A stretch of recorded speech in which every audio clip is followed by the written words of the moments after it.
I'm gonna be on the clock. First of all, I'd like to give praise to the Supreme Tongues of the Universe, God, my forefathers, God of Abraham, Isaac, and Jacob, due respect to the dignitaries here, protocol being established. I greet you all in tongue, my forefathers, Shalom, Aleichem, and Shabbat Shalom.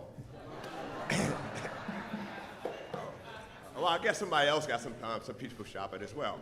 But looking at, I always like to tie in some of the sidros with the weeks and seasons that we are into. And looking at what Rabbi Chief and Yami brought out today is always good because this is considered Shabbat Kazakh. And Shabbat Kazakh is anytime you're getting ready to finish a particular portion of the first 5 books, whether you finish Genesis, whether you finish, Exodus, and now today we're going to be finishing, Vayikra, Leviticus, and I'm used to say Kazakh, Kazakh, be strong, and let us encourage and make everyone else strong. So I see everybody looking pretty strong out there right now. And one of the things that's interesting is that it's opened up in the mountain. Now, we read about the mountain a while back, and we're counting to try to, deja vu back to that same kind of point when we're looking to get to Shavuot, when we was at the mountain. So we started our journey at the mountain, and we still seem like we got some issues going on at the mountain, and as we get ready to close out this particular time.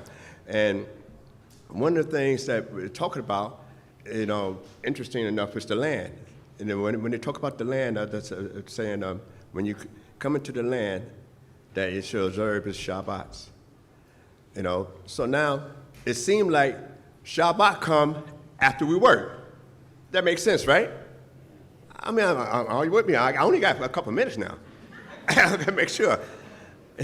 So Shabbat after we work 6 days or work the land 6 years, then we talking about Shabbat. Why is it focusing on Shabbat now before we even got to put in some work? Because that should be our aim and objective. And to be able to try to get close and be at one with the Creator. That is the ultimate aim. So everything that we talk about in the book, and it explains about the sabbatical year in this particular portion, but we was told about it way back in Exodus. We were told about the sabbatical year, but not how to observe it. We told about it's there, but not how to observe it.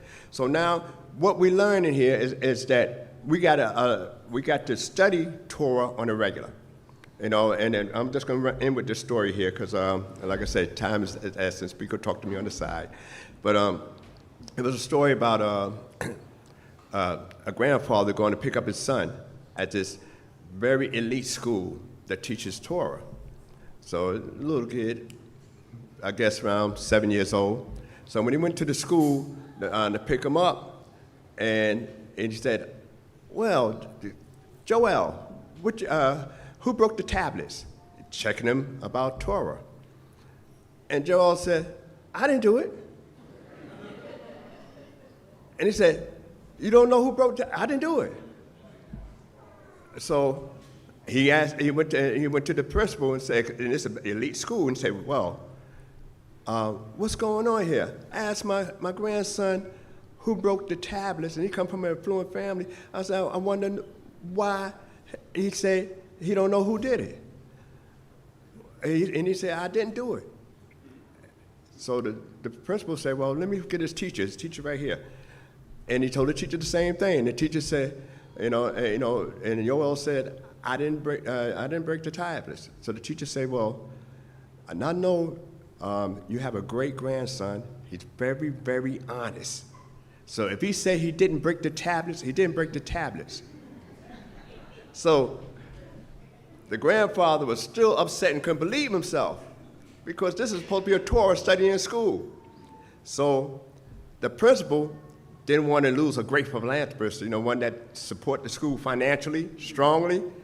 So the principal said, "All right, excuse me, what we could do, we'll, how much the tablets cost, and we'll pay for it."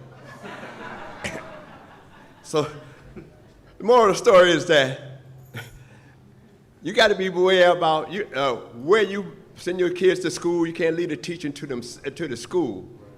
You got to invest in your children. You got to put some time in yourself. You know what I mean? We just can't, monologue, but we have to have a dialogue. We understand what I'm saying? So when the child say, I didn't do it, it'd be for something that he understand and you can understand. With that, I say shalom aleichem, Shabbat shalom.